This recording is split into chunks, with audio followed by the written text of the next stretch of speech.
இறைவனின் புகழ் பாட இங்கு இதயங்கள் பல கோடி. கூரையெல்லாம் கடந்தவனே உன் துணை ஒன்று நான் தேடி. இறைவனின் புகழ் பாட இங்கு இதயங்கள் பல கோடி. கூரையெல்லாம் கடந்தவனே உன் துணை ஒன்று நாம் தேடி.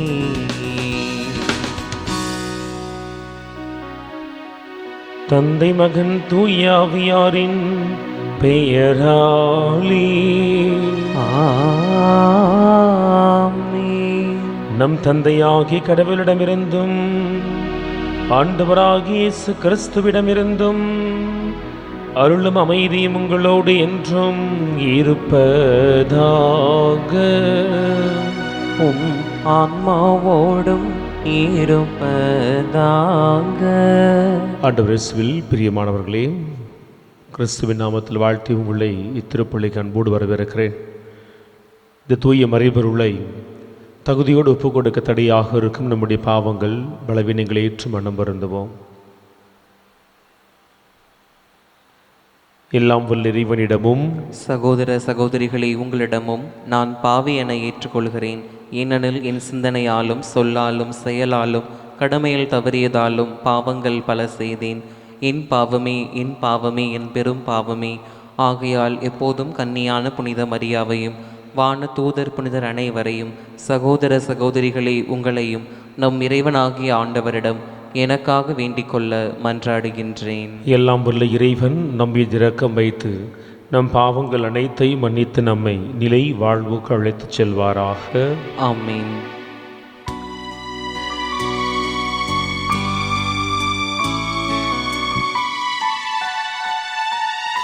ஆண்டவரே இரக்கமாயிரும். ஆண்டவரே இரக்கமாயிரும். கிறிஸ்துவே கிறிஸ்துவே இரக்கமாயிரும். கிறிஸ்துவே கிறிஸ்துவே இரக்கமாயிரும். ஆண்டவரே இரக்கமாயிரும். ஆண்டவரே இரக்கமாயிரும். இரக்கமாயிரும். மன்றாடுவோமாக. இறைவா, உம்மை எதிர்நோக்கி இருப்போரின் ஆற்றலானவரே, உம்மால் அன்றி வலுவற்ற எங்களால் ஒன்றும் செய்ய இயலாது. எனவே உம் கட்டளைகளை நிறைவேற்றி எங்கள் விருப்பத்தாலும் செயலாலும் உமக்கு உகந்தவர்கள் ஆகிட உமது அருள் உதவியை கனிவுடன் எங்களுக்கு என்றும் வழங்குவீராக. எங்கள் ஆண்டவராகிய இயேசு கிறிஸ்து வழியாக உம்மை மன்றாடுகின்றோம். ஆமென். எலியாவினுடைய ஆவியால் எலிசா நிறைவு பெற்றார். சீராக்கின் ஞான நூலிலிருந்து முதல் வாசகம். அதிகாரம் 48. இறை வார்த்தைகள் 1 தொடங்கி 15 முடிய. இறைவாக்கினர் எலியா நெருப்பு போல் எழுந்தார். தீவெட்டி போல் அவருடைய சொல் பற்றி எரிந்தது. மக்கள் மீது பஞ்சம் வர செய்தார். தம் பற்றார்வத்தால் அவர்கள் எண்ணிக்கையில் சில்லறையாக்கினார். ஆண்டவருடைய சொல்லால் வானம் பொழிவதை நிறுத்தினார். மும்முறை நெருப்பு விழச் செய்தார். எலியாவே, உம்முடைய வியத்தகு செயல்களில் நீர் எத்துணை மாட்சிக்குரியவர். உமக்கு இணையாய் யார் பெருமை பாராட்டக்கூடும்? இறந்தவரை உன்னத இறைவனின் சொல்லால் இறப்பினின்றும் பாதாளத்தினின்றும் எழச் செய்தீர். மன்னர்களை அழிவுக்கு உட்படுத்தினீர். மேன்மை மிக்கவர்களை படுத்த படுக்கையாக்கி வீழ்த்தினீர். கடும் சொல்லை சீனாய் மலை மீது, பழிவாங்கும் தீர்ப்பை ஓரேபு மழை மீதும் கேட்டீர். பழி தீர்க்கும்படி மன்னர்களை திருப்பொழிவு செய்தீர். உம் வழித்தோன்றல்களாக இறைவாக்கினர்களை ஏற்படுத்தினீர். தீச்சூறாவளியில் நெருப்பு குதிரைகளை பூட்டிய தேரில் நீர் எடுத்து கொள்ளப்பட்டீர். ஆண்டவருடைய சினம் சீற்றமாய் மாறும் முன் அதை தணிப்பதற்கும், தந்தையின் உள்ளத்தை மகனை நோக்கி திருப்புவதற்கும், யாக்கோப்பின் குலங்களை மீண்டும் நிலைநிறுத்துவதற்கும் குறித்த காலங்களில் நீர் கடித்து கொள்வீர் என்றும் எழுதப்பட்டுள்ளது. உம்மை கண்டவர்களும் உமது அன்பில் துயில் கொண்டவர்களும் பேறு பெற்றோர். நாமும் வாழ்வது உறுதி. எலியா சூறாவளி சூழ மறைந்தார். எலியா அவருடைய ஆவியால் நிறைவு பெற்றார். எலிசா தம் வாழ்நாளில் எந்த தலைவருக்கும் அஞ்சவில்லை. அவரை அடிபணிய வைக்க எவராலும் முடியவில்லை. அவரால் முடியாதது ஒன்றுமில்லை. இறந்த பிறகும் அவரது உடல் இறைவாக்கு உரைத்தது. அவர் தம் வாழ்நாளில் அரியன செய்தார். இறப்பில் அவருடைய செயல்கள் வியப்புக்குரியனவாய் இருந்தன. இவை யாவும் கண்ட மக்கள் மனம் மாறவில்லை. அவர்கள் கைதிகளாக நாடு கடத்தப்பட்டு மண்ணுலகமெங்கும் சிதறடிக்கப்படும் வரையில் தங்கள் பாவங்களை விட்டு விலகவில்லை. ஆண்டவரின் அருள்வாக்கு. இறைவனுக்கு நன்றி. பதிலுரை பாடல். திருப்பாடல் 97 பல்லவி. நேர்மையாளர்களே, ஆண்டவரில் களி கூறுங்கள்.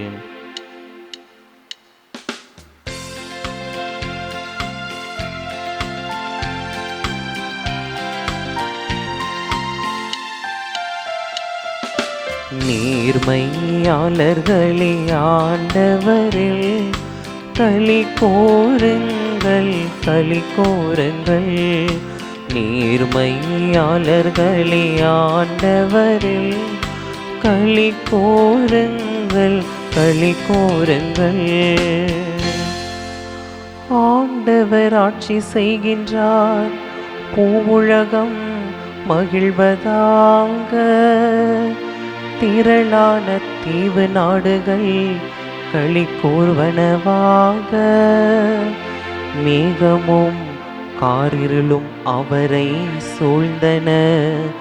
நீதியும் நேர்மையும் அவரது அரியணையின் அடித்தளம். நேர்மையாளர்களே, ஆண்டவரில் களி கோருங்கள், களி கோருங்கள். நேர்மையாளர்களே, ஆண்டவரில் களி கோருங்கள், களி கோருங்கள். நெருப்பு அவர் முன் செல்கின்றது, சுற்றிலும் உள்ள அவர் தம் எதிரிகளை சுட்டெரிக்கின்றது. அவர் தம் மின்னல்களை பூவுலகை ஒளிர்விக்கின்றன. மண்ணுலகம் அதை கண்டு நடுங்குகின்றது. ஆண்டவர் முன்னிலையில், அனைத்துலகின் தலைவர் முன்னிலையில் மலைகள் மெழுகென உருகுகின்றன. நேர்மையாளர்களே, ஆண்டவரில் களி கோருங்கள், களி கோருங்கள். நேர்மையாளர்களே, ஆண்டவரில் களி கோருங்கள், களி கோருங்கள்.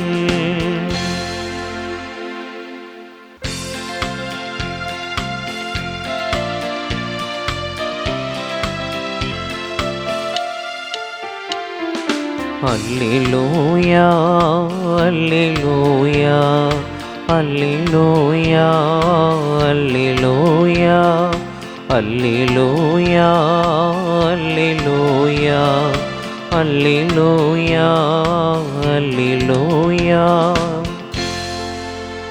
கடவுளின் பிள்ளைகளுக்குரிய மனப்பான்மையையே பெற்று கொண்டீர்கள். அதனால் நாம் அப்பா தந்தையே என அழைக்கின்றோம். அல்லேலூயா, அல்லேலூயா, அல்லேலூயா, அல்லேலூயா அல்லேலூயா. ஆண்டவர் உங்களோடு இருப்பாராக.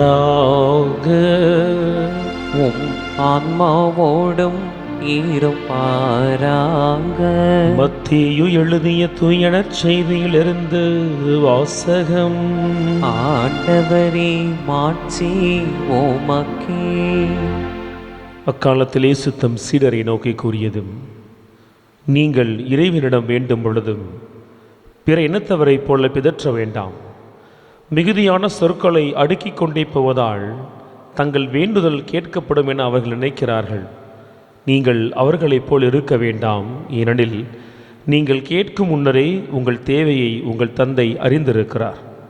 ஆகவே நீங்கள் எவ்வாறு இறைவனிடம் வேண்டுங்கள், விண்ணுலகில் இருக்கிற எங்கள் தந்தையே, உமது பெயர் தூயதென போற்ற பெறுக, உமது ஆட்சி வருக, உமது திருவுளம் விண்ணுலகில் நிறைவேறுவது போல மண்ணுலகிலும் நிறைவேறுக. இன்று தேவையான உணவை எங்களுக்கு தாரும். எங்களுக்கு எதிராக குற்றம் செய்தோரை நாங்கள் மன்னித்துள்ளது போல எங்கள் குற்றங்களை மன்னியும். எங்களை சோதனைக்குட்படுத்தாதையும், தீயோனிடமிருந்து எங்களை விடுவியும். மற்ற மனிதர் செய்யும் குற்றங்களை நீங்கள் மன்னிப்பீர்களானால் உங்கள் விண்ணகத் தந்தையும் உங்களை மன்னிப்பார். மற்ற மனிதரை நீங்கள் மன்னிக்காவிடில் உங்கள் தந்தையும் உங்கள் குற்றங்களை மன்னிக்க மாட்டார் என்றார். ஆண்டவரின் அருள்வாக்கு. கிறிஸ்துவே உமக்கு புகழ். ஆண்டவர் இயேசுவில் பிரியமான உறவுகளே, இன்றைய நாளின் முதல் வாசகத்தை மையமாக கொண்டு நாம் இறை வார்த்தையை தியானிக்கலாம். சீராக்கினுடைய ஞான நூலிலிருந்து இன்றைய நாளில் முதல் வாசகம் கொடுக்கப்பட்டது. அந்த புத்தகத்தை எடுத்து வாசிக்கிற பொழுது அதிகாரம் 44 துவங்கி அதிகாரம் 50 முடிகிற வரை மூதாதையரின் புகழ்ச்சி என்கின்ற தலைப்பில் ஏனோக்கு, நோவா, ஆபிரகாம் என ஆரம்பித்து எசேக்கியேல், யோசுவா, தலைமை குருவான சீமோன் என சொல்லுகிறவரை இந்த அதிகாரங்களிலெல்லாம் இஸ்ரேலில் வாழ்ந்து பணி செய்த எல்லா மூதாதையருடைய வாழ்வும் பணியும் மிகச் சுருக்கமாக கொடுக்கப்பட்டிருக்கும். இந்த நாளில் நாம் சிந்திக்க வேண்டியது, அந்த அதிகாரங்களுக்குள்ளிருந்து எலியாவும் எலிசாவும் இந்த நாளில் நமக்கு தியானிப்பதற்காய் கொடுக்கப்பட்டிருக்கிறார்கள். ஏன் இந்த நாளில் 9ஆம் நூற்றாண்டில் வாழ்ந்து பணி செய்து தங்கள் ஓட்டத்தை முடித்த இவர்களை குறித்து கிமு 2ஆம் நூற்றாண்டின் தொடக்கத்தில் மீண்டுமாக சீராக் எழுதுகிறார் என்பதை நாம் யோசித்து பார்க்க வேண்டும். அரசர்கள் நூலை வாசிக்கிற பொழுது அங்கே இறைவாக்கினர்கள் எலியா, எலிசாவினுடைய வாழ்வு அது முழுமையாய் கொடுக்கப்பட்டிருக்கிறது. 9ஆம் நூற்றாண்டிலே அவர்கள் பணி செய்து ஆகச்சிறந்த காரியங்கள் எல்லாம் செய்து முடித்து தங்கள் ஓட்டத்தை முடித்தார்கள்.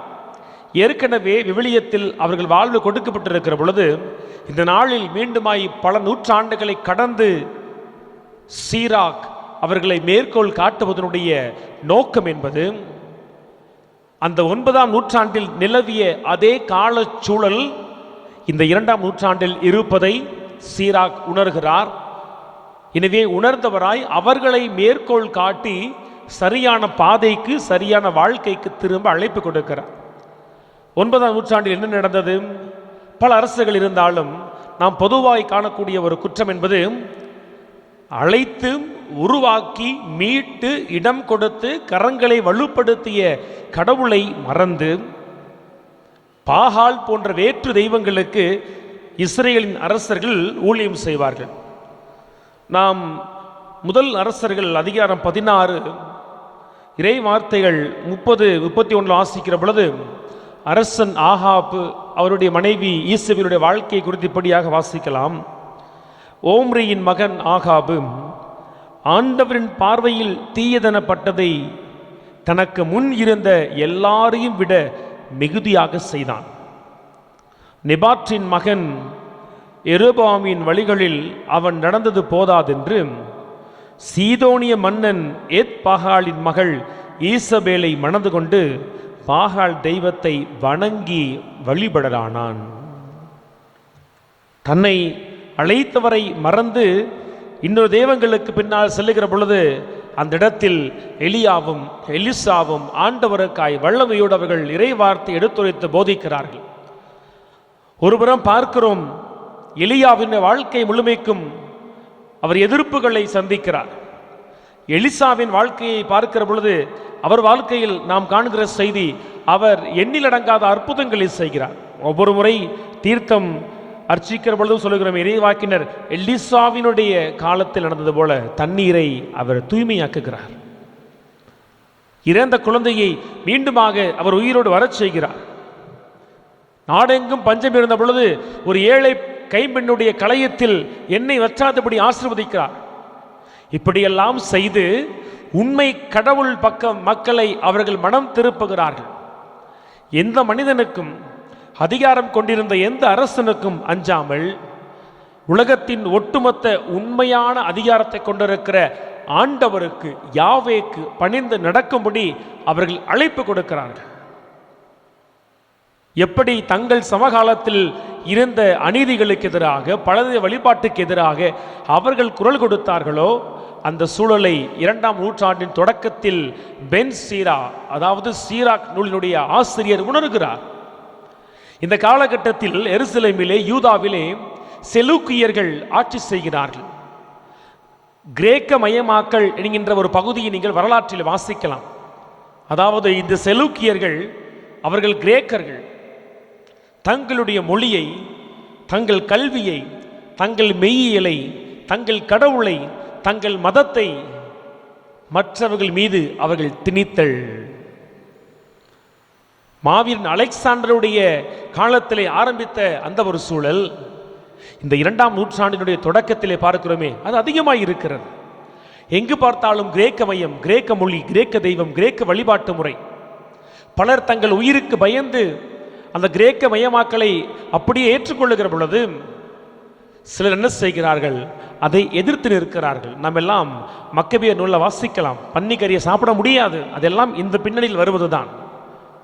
இந்த இடத்தில்தான் என்ன செய்கிறார் சீரா, நீங்கள் எல்லா நாட்டு தெய்வங்களுக்கும், உங்களை ஆட்சி செய்கிற அதிகாரிகளுக்கும் ஏற்ப வாழ வேண்டாம். உண்மையான கடவுளின் வார்த்தையாகிய தோராவை படியுங்கள்.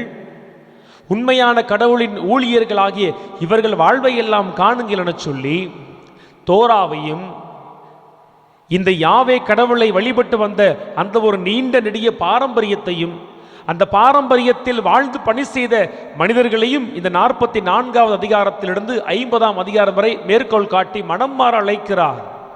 அதில் தான் எலியாவும் எலிசாவும் இந்த நாளில் நமக்கு வந்திருக்கிறார்கள். அன்பு உறவுகளே, 9ஆம் நூற்றாண்டில் இருந்தது பலதெய்வ வழிபாடு. அது வரலாறு எங்கும் இருந்தாலும் மீண்டும் 2ஆம் நூற்றாண்டில் அதை சீரா உணர்கிற பொழுது அவர் தன் முன்னோர்களை மேற்கோள் காட்டி அவர்கள் வாழ்ந்தது போல, தோராவில் சொல்லப்பட்டிருப்பது போல வாழுங்கள் என அழைப்பு கொடுக்கிறாரே. இந்த காலகட்டத்திலும் இன்றும் நமக்கு எலியாவும் எலிசாவும் தேவைப்படுகிறார்கள். இந்த காலகட்டத்திலும் சீராக்கை போல ஒரு மன கொதிப்பு நமக்கு வர வேண்டும். அப்ப என்ன செய்வது? நீங்கள் தலையங்கத்தில் காண்பது போல பெற்றோருக்கும் முதியோருக்குமான மறைக்கல்விகளை மீண்டுமாய் திரு அவை ஏற்பாடு செய்ய வேண்டும். இன்னைக்கு ஒரு காலகட்டத்திற்கு அப்புறம் திருப்பலி மட்டும்தான் நமக்கான இறைவார்த்தையை கேட்கிற இடமாய் சுருங்கி போகிறது பலருக்கு. பலர் திருப்பள்ளிக்கு வெளியில் இறைவார்த்தை வாசிக்கிறார்கள், தியானிக்கிறார்கள், ஜெபக்கூட்டங்களுக்கு செல்கிறார்கள், கடவுளுடைய வார்த்தையை தாகத்தோடு கேட்டு வாழுகிறார்கள். ஆனால் பெரும்பான்மையான கத்தோலிக்கர்களுக்கு திருப்பலி மட்டும்தான் இறைவார்த்தை கேட்கிற பகுதி. அதிலும் பார்க்கிறோமே, புதுநன்மைக்கு பிறகு பலர் காணாமல் போவார்கள், திருமணத்திற்கு பிறகு பல ஆண்கள் காணாமல் போவார்கள். அப்படியே திருப்பலிக்கு வந்தாலும் மறையுறை நேரம் என்பது அவர்கள் கலைந்து செல்லுகிற நேரம். பல பெற்றோருக்கு தொடர் பயிற்சி இல்லாமல் அவர்கள் நம்முடைய மதத்தின் நம்பிக்கை என்ன, அதன் சாரம் என்ன, அது எப்படி நவீனப்படுத்தப்பட்டிருக்கு ஒன்றுமே தெரியாது. சின்ன வயசுல கேட்ட அதே மந்திரங்கள் மட்டும்தான் அரைகுறையாய் தெரியும். இன்று சீரா கற்றுக் கொடுக்கிற பாடம் என்ன தெரியுமா? உன் நம்பிக்கையை நீ மறக்கிற பொழுது, நீ நடக்க வேண்டிய நம்பிக்கை பாதையிலிருந்து மாறுகிற பொழுது, உனக்கு முன்னால் வாழ்ந்து சென்றவர்களுடைய வாழ்க்கையை எண்ணிப்பார். அவர்களெல்லாம் உனக்கு சான்றுகளாய் சாட்சிகளாய் இருக்கிறான் என்ற பாடத்தை தான் அவர் எடுத்துக் கொடுக்கிறார். இன்னைக்கும் பார்க்கிறோம், நம்மில் பல பெற்றோருக்கு புதிய ஜெபங்கள் தெரியாது, புதிய மந்திரங்கள் தெரியாது. அவங்க பழசில் நிற்பாங்க. நான் பல வீடுகளுக்கு ஜெபிக்க போகிறப்ப அம்மாவும் அப்பாவும் மட்டும்தான் இன்னைக்கும் பரலோகத்தில் இருக்கிற எங்கள் பிதாவை அப்படி தான் ஆரம்பிப்பேன். அதுதான் அவங்களுக்கு தெரியும். தொடர் பயிற்சி, தொடர் உருவாக்கம் இல்லை.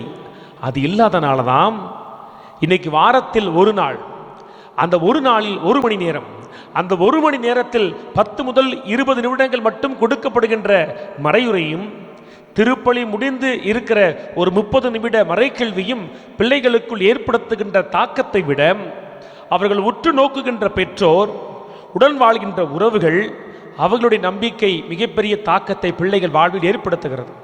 ஆகவேதான் யோசித்து பார்ப்போம், நம்ம கத்தி சொல்லிக் கொடுத்தாலும் பதியாத சில உண்மையான நம்பிக்கைகளை விட, இவர்கள் ஊரில் காண்கிற, குடும்பத்தில் காண்கிற, உறவுகள் மத்தியில் காண்கின்ற தேவையில்லாத காரியங்கள் பல தெய்வ வழிபாட்டுக்கு, பாகால் வழிபாடு என சொல்லக்கூடிய இந்த நவீன காலத்தில் பல காரியங்களுக்கு பின்னால் செல்வதற்கு புதிய தலைமுறையை, இளம் தலைமுறையை அது தள்ளுகிறது.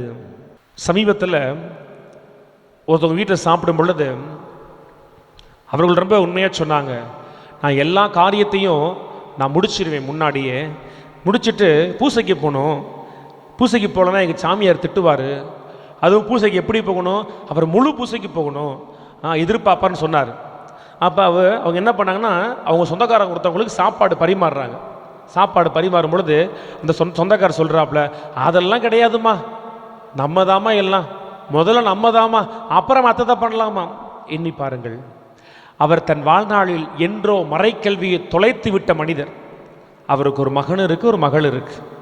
இந்த மாதிரியான நம்பிக்கையை ஒரு தந்தையாய் தன் பிள்ளைகளுக்கு அவர் கற்றுக் கொடுப்பார். எண்ணி பாருங்கள், எந்த மாதிரியான ஒரு முன்மாதிரியான நம்பிக்கை வாழ்க்கையை அந்த மகனும் மகளும் தன் தந்தையிடமிருந்து கற்றுக்கொள்ள முடியும். எனக்கு அந்த சகோதரி சொன்னப்போ சந்தோஷமா இருந்துச்சு. என் எல்லா காரியத்தையும் முடிச்சுட்டு திருப்பள்ளிக்கு முதல்ல போகணும், முழுமையாய் போகணும். அவரிடத்திலிருந்து அவர் பிள்ளைகள் கற்றுக்கொள்வார்கள். இன்னைக்கு சீராக் மேற்கோள் காட்டிய எல்லா மாந்தரை போல அந்த பிள்ளைகளுக்கு முன்னால் அந்த தாய் இருப்பார். ஆனால் அந்த சாப்பிட்ட சொந்தக்காரர் ஒருத்தர் சொன்னார் பார்த்தீங்களா, அதெல்லாம் கிடையாதுமா, நீ உனக்கு என்ன தோணுதோ செய்யுமா, சாமியார் சொல்றதை சொல்லுவார். அவரிடத்திலிருந்து பிள்ளைகள் கற்றுக்கொள்ள மாட்டார்கள். அந்த குடும்பம் நிறைவில்லாமல் தான் இருக்கும். ஆகவேதான் திருவை கட்டாயப்படுத்த வேண்டிய ஒன்று பிள்ளைகளுக்கான மறைக்கல்வி என்பதை விட பெற்றோருக்கும் வயதானவர்களுக்கும் மறைக்கல்வியை திருவை கொடுக்கணும். ஏன்னா நம்மை விட அதிகமான நேரம் இந்த பிள்ளைகள் அவர்களோடு தான் இருக்கிறார்கள். அவர்கள் வார்த்தைகளை தான் கேட்கிறார்கள். அவர்கள் வாழ்க்கையில் காண்கிற காரியங்கள் தான் பிள்ளைகள் மனதில் தாக்கத்தை உருவாக்குகிறது. அப்ப முதலில் நாம் சரி செய்ய வேண்டியது பெற்றோர் முதியோரின் நம்பிக்கை வாழ்க்கையை. இன்னைக்கு சீராக் நூலிலிருந்து அதைத்தான் கற்றுக்கொள்ள வேண்டும் என நான் பார்க்கிறேன். அவர் தனக்கு முன்னால் வாழ்ந்தவர்களை மேற்கோள் காட்டினார். இந்த குழந்தைகளுக்கு முன்னால் வாழ்கிற பெற்றோரை நாம் சரியான பாதையில் கொண்டு செல்ல வேண்டும். அப்படி கொண்டு செல்லாதனால்தான் இன்னைக்கு இந்த 10 நிமிஷம் 15 நிமிஷம் அரையுரை விட தன் வீட்டில் எந்த விதமான சாட்சிய வாழ்வும் வாழாத தாய் தந்தையினுடைய எதிர்மறையான தாக்கத்தால் பிள்ளைகள் பாதிக்கப்பட்டு கோவிலுக்கு வருவதற்கு ஆர்வம் இல்லை. என்னத்தையா போயிட்டு, என்னை விட எங்கள் அம்மா அப்பா கேட்காத பிரசங்கமா, போகாத ஜபக்கூட்டமா, ஜபிக்காத ஜபமா, என்ன வாழ்கிறாங்க, அவங்க வாழ்க்கையில் என்ன இருக்குது, அவங்களை கூப்பிட்டு கேளுங்களே. நாங்கள் தான் இப்படி ஆகிட்டோம், பிள்ளைங்களா நல்லா இருக்குன்னு சொல்லி கோயிலுக்கு அனுப்புகிறோம், சாமி பிள்ளைங்கள் இப்படி இருக்கே. இல்லை, நம்முடைய திரு அவையில் இந்த மாற்றத்தை, திரு அவையை வழிநடத்துகின்ற ஆளுகின்ற தலைவர்கள் எண்ணி பார்க்க வேண்டும். இந்த பெற்றோருக்கும் முதியோருக்கும் எந்த விதமான தொடர் பயிற்சி நாம் கொடுப்பது இல்லை. ஆனால் அவர்கள் தான் பிள்ளைகளுக்கு அதிகமாய் கற்றுக் கொடுக்கிற தளத்தில் இருக்கிறார்கள். அப்போ திரு அவை இதற்கான வழிமுறைகளை ஏற்பாடு செய்ய வேண்டும். எப்படி 9ஆம் நூற்றாண்டினுடைய நிகழ்வுகளை எல்லாம் தோண்டி எடுத்து 2ஆம் நூற்றாண்டில் சீராக் பேசி சமகால மக்களுக்கு ஒரு வாய்க்காலை திறந்து விடுகிறாரோ, நீங்கள் பயணிக்க வேண்டியது இந்த பாதைன்னு சொல்லுகிறாரோ, அதுபோல நமக்கு முன்னால் வாழ்ந்தவர்கள், விவிலிய மாந்தர்கள், முன்மாதிரியாக இருக்கிற புனிதர்கள் எல்லாருடைய வாழ்க்கையும் எடுத்து நாம் நம்முடைய பெற்றோருக்கு சொல்லித்தர வேண்டும். அந்த பெற்றோரிடத்தில் தாக்கத்தை ஏற்படுத்தினால் அது இயல்பாகவே பிள்ளைகளுக்கு கடந்து செல்லும். அப்படி செல்லுகிற பொழுதுதான் அந்த பெற்றோர் அந்த பிள்ளைகளுக்கு முன்னால் ஒரு எலியாவை போல, எலிசாவை போல இருப்பார்கள். இந்த 2026 சந்திக்கிற பிரச்சனைகளுக்கு மத்தியில் தாயை பார்க்கிறேன், என் தந்தையை பார்க்கிறேன், உண்மையாக இருக்கிறாங்க, ஜெபிக்கிறாங்க, கடவுளுக்கு பிரமாணிக்கமாக இருக்கிறாங்க, நானும் இருக்கிறேன்னு சொல்கின்ற அந்த ஒரு வாஞ்சை பிள்ளைகளுக்குள் வரும். திரு அவை இந்த நாளில் அதை செய்வதற்கான முயற்சி எடுக்க நாம் மன்றாடணும். அப்படி அது நடக்கிற பொழுது இயல்பாகவே இந்த திரு அவையில் மறுமலர்ச்சி என்பது உருவாகும். தேவையில்லாத காரியங்கள் எல்லாம் தவிர்த்து ஆண்டவர் விரும்புகிற வார்த்தை, ஆண்டவர் விரும்புகிற வாழ்க்கையை பேசுகிற, வாழ்ந்து காட்டுகிற மக்களாய் நாம் மாறுகிற பொழுது எப்போதுமே இந்த எலியாவின் காலத்தில், எலிசாவின் காலத்தில் வல்லமையோடு செயல்பட்ட ஆண்டவருடைய கரம் நம் மத்தியிலும் அது செயல்படும். தேர்ந்தெடுக்கப்பட்டவர்களாய் மாறுவோம். எங்கும் பஞ்சம், உன் களையம் மட்டும் அது வழிந்தோடும். இறப்பை வெல்லுகிற வல்லமையை ஆண்டவர் தந்திருக்கிறார். இப்படி அன்பிற்குரியவர்களே, நம்முடைய வாழ்க்கையில், நம்முடைய குடும்பத்தில், நம்முடைய குழந்தைகள் வாழ்க்கையில் நல்ல நல்ல காரியங்கள் நடைபெற வேண்டும் என சொன்னால் நாமும் சீராகவை போல தாகத்தோடு இருக்கணும். ஐயோ, சரியான பாதையில் போகணுமேனு சொல்லி எலியா எலிசாவை போல ஆண்டவருக்கென வாழ்கிற வாழ்வில் ஒரு முழு வாஞ்சியோடு இருக்கணும். என்ன நடந்தாலும் கடவுளுக்கு பிரமாணிக்கமாக இருப்பேன், யாரை குறித்து மஞ்ச மாட்டேன்னு சொல்லி, எந்த உறவுக்கு முன்னாலும் நான் தாழ்ந்து போக மாட்டேன், என் பிள்ளைகளை ஆண்டவருக்கு முன்னால் வச்சு வளர்ப்பேன்னு சொல்லி நாம் வளர்க்கிற பொழுது ஆண்டவர் உங்களை பார்ப்பார், உங்கள் பிள்ளைகளை பார்ப்பார். உங்கள் வாழ்க்கை கடவுளுக்கு ஏற்றதாக இருக்குதுன்னு சொன்னால், எப்படி அந்த குடிக்க முடியாத தண்ணீரில் உப்பை கலந்த பொழுது அது நன்னீராய் மாறியதோ, உங்கள் வாழ்க்கையை, உங்கள் குடும்பத்தை ஆண்டவர் நல்வாழ்வாய் அவர் மாற்றுவார். உங்கள் வீடு நல்லதை மட்டுமே எப்பொழுதும் விளைகிற நன்னிலமாய் மாறும். அந்த ஆசிரியருக்காய் திருப்பலியில் மன்றாடுவோம். ஆமென்.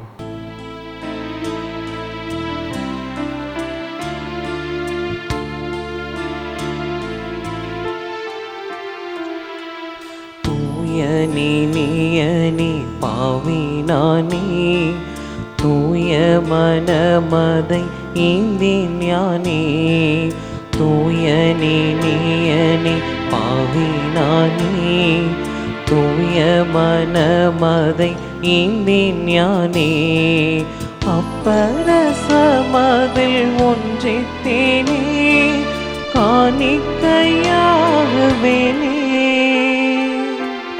அளிக்கின்றேன். என்னையினால் அன்போடு அளிக்கின்றேன். இந்த என் தேவனே, இந்த என் தேவனே. அன்பு உறவுகளே, உங்களுடையதும் என்னுடையதுமான இப்பலி எல்லாம் வல்ல வானக தந்தைக்கு ஏற்றதாகும்படி மன்றாடுங்கள். ஆண்டவர் தமது பெயரின் புகழ்ச்சிக்காகவும் மாட்சிக்காகவும் நமது நன்மைக்காகவும் புனித திரு அவை அனைத்தின் நலனுக்காகவும் உமது கையிலிருந்து இப்பலியை ஏற்றுக்கொள்வாராக. இறைவா, மக்களினத்தார் ஒப்பு கொடுக்கும் இந்த பரச காணிக்கைகள் எங்களுக்கு ஊட்டமளிக்கும் உணவாகவும் எங்களை புதுப்பிக்கும் அருள் அடையாளமாகவும் மாற செய்கின்றீர்.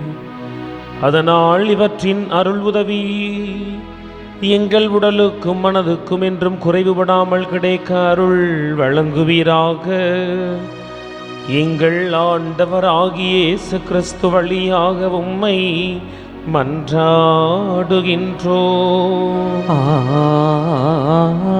ஆமென். ஆண்டவர் உங்களோடு இருப்பாராக.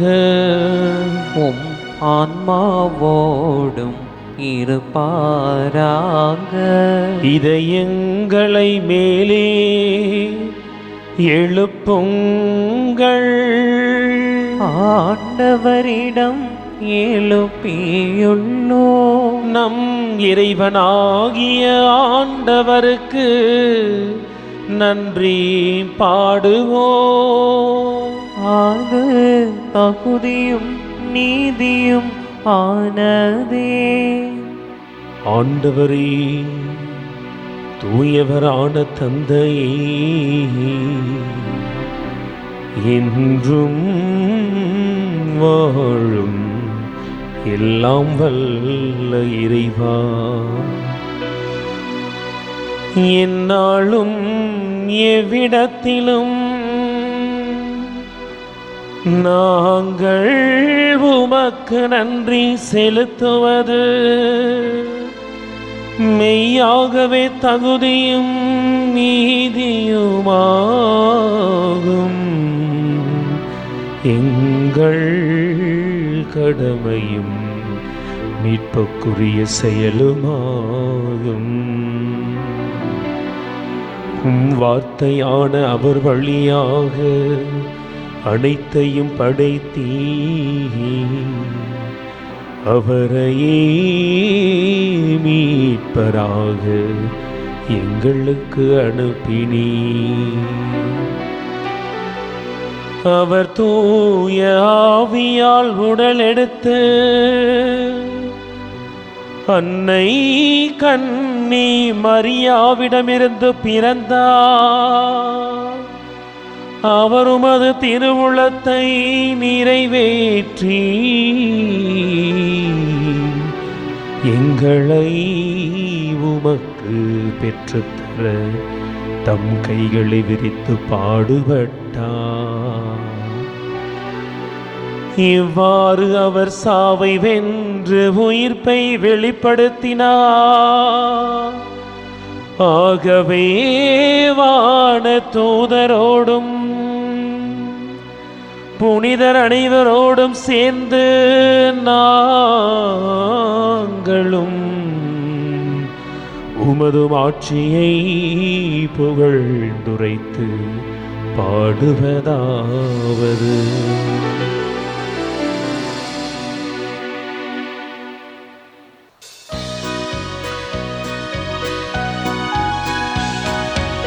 தூயவர் தூயவர் தூயவர் வான்படைகளின் கடவுளம் ஆண்டவர். விண்ணகமும் மன்னகமும் உமது மாட்சியால் நிறைந்துள்ளன. உன்னதங்களிலே ஓசன்னா, உன்னதங்களிலே ஓசன்னா. ஆண்டவர் பெயரால் வருகிறவர் ஆசி பெற்றவர். உன்னதங்களிலே ஓசன்னா, உன்னதங்களிலே ஓசன்னா. ஆண்டவருடைய மெய்யாகவே தூயவர், தூய்மை அனைத்துக்கும் ஊற்றும். ஆகவே உம்முடைய ஆவியை பொழிந்து காணிக்கைகளை தூய்மைப்படுத்தும் வேண்டுகிறோம். இவ்வாறு எங்கள் ஆண்டவர் இயேசு கிறிஸ்துவின் உடலும் இரத்தமுமாக எங்களுக்கு இவை மாறுபனவாகும். அவர் பாடுபட உளம் கனிந்து தம்மை கையளித்த போதும் அப்பத்தை எடுத்து நன்றி செலுத்தி அதை பிட்டு தம் சீடர்களுக்கு வழங்கியவர் கூறியதாவது: அனைவரும் இதிலிருந்து பெற்று உண்ணுங்கள், ஏனெனில் இது உங்களுக்காக கையளிக்கப்படும் என் உடல்.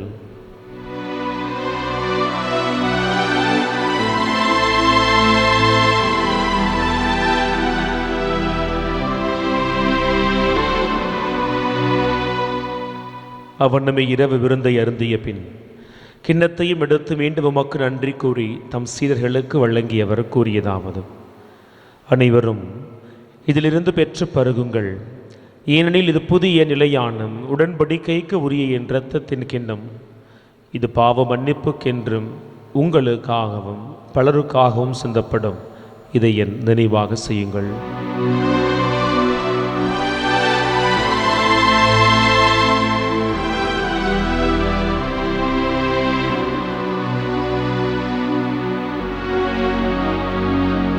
நம்பிக்கையின் மறைபொருள். ஆண்டவரே, நீ வருமளவும் உமது இறப்பினை அறிக்கையிடுகின்றோம்,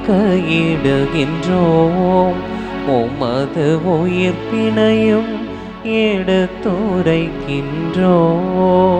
ஆகவே ஆண்டவர், நாங்கள் கிறிஸ்துவின் இறப்பினை உயிர்ப்பினை நினைவு கூர்ந்தும் வாழ்வை மீட்பை வழங்கும் அப்பத்தை கிண்ணத்தை திருப்பாதம் ஒப்புக் கொடுக்கிறோம். திருமுன் என்று உமக்கு ஒளியும் பிரிய தகுந்தவர்களாய் எங்களை ஏற்றுக்கொண்டீர்.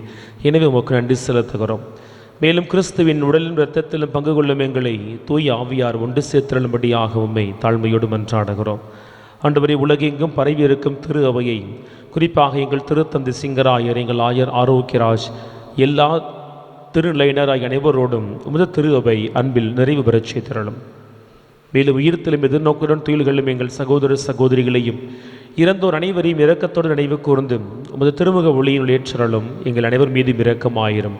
கடவுளின் கன்னித்தாயான புனித மரியா, அவருடைய கணவரான புனித யோசேப்பு, புனித திருத்துதர்கள், இவ்வுலகில் நமக்கு உகந்தவராய் இருந்தோராக எல்லா புனிதரோடு நாங்கள் நிலை வாழ்வில் பங்கு கொள்ளும் தகுதி பெற்று உம் அன்பு திருமகனும் எங்கள் மீட்பெருமான இயேசு கிறிஸ்து வழியாக உம்மை புகழ்ந்திடும் வரம் அருள இறைஞ்சி மன்றாடுகிறோம். இவர் வழியாக இவரோடு இவரில் எல்லாம் வல்ல இறைவனாகிய தந்தையே, தூய ஆவியாரின் ஒன்றிப்பில் எல்லா புகழும் ஆட்சியும் என்றென்றும் உமக்கு உரியதே.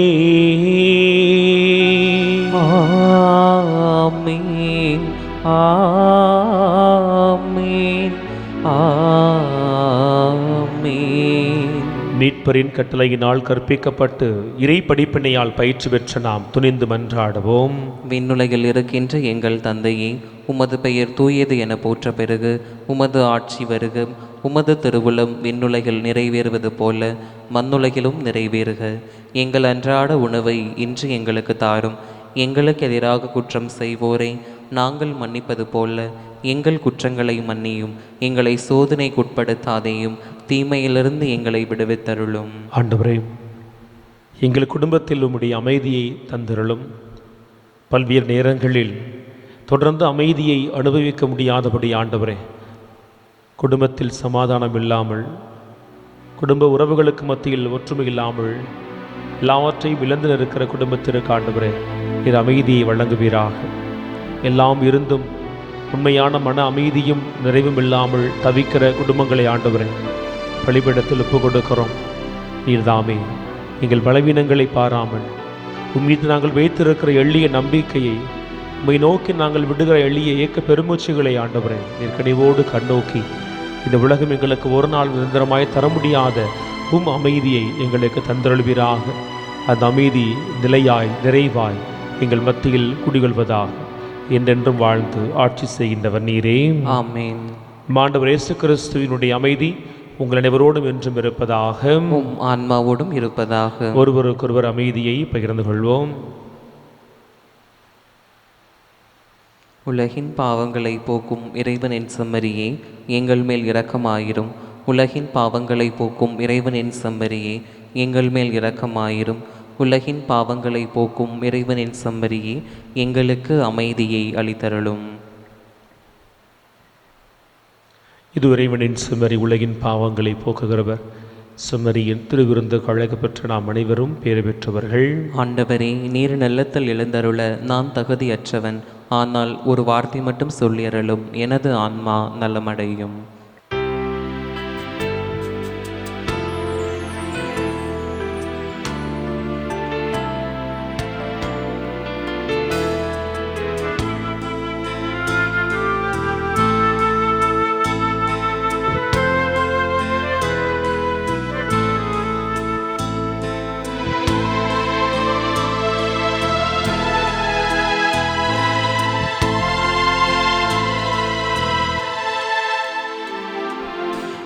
தெய்வம் என்னில் வா, என்னோடு உறவாடவா, என்னுள்ளம் உன் இல்லம் ஆக்கிடவா, என்னை நீ ஆளவா. என் தெய்வம் என்னில் வா, என்னோடு உறவாடவா, என்னுள்ளம் உன் இல்லம் ஆக்கிடவா, என்னை நீ ஆளவா.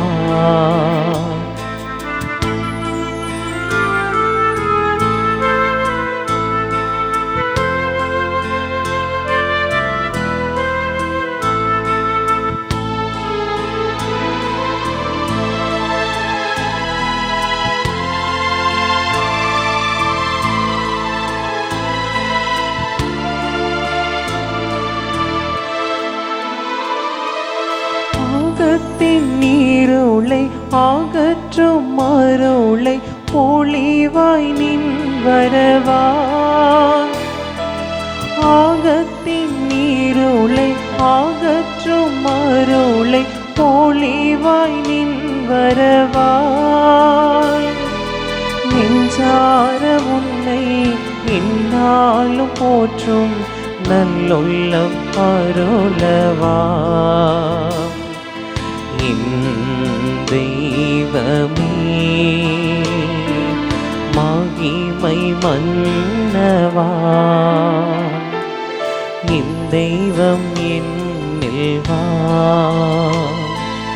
என்னோடு உறவாடவா. என்னுள்ளம் உன் இல்லம் ஆக்கிடவா. என்னை நீ ஆளவா. என்னை நீ ஆளவா. நன்றி கூறி மன்றாடுவோமாக. ஆண்டவரே, நாங்கள் உட்கொண்ட உமது இத்திரு உணவு நம்பிக்கையாளர் உம்மில் ஒன்றித்திருப்பதை குறித்து காட்டுகின்றது. அதுபோல உமது திரு அவையிலும் ஒற்றுமையை அது எந்நாளும் விளைவிப்பதாக. எங்கள் ஆண்டவராகிய இயேசு கிறிஸ்து வழியாக உம்மை மன்றாடுகின்றோம்.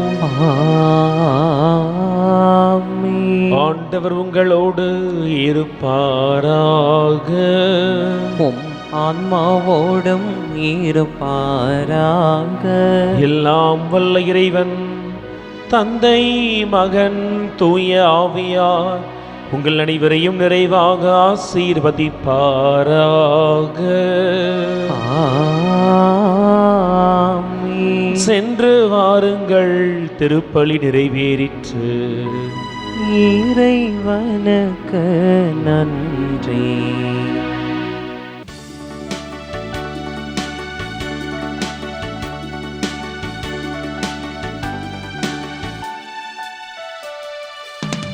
வல்லோகராணி வையகராணி மன்மீதிலே புனித மாதுனி.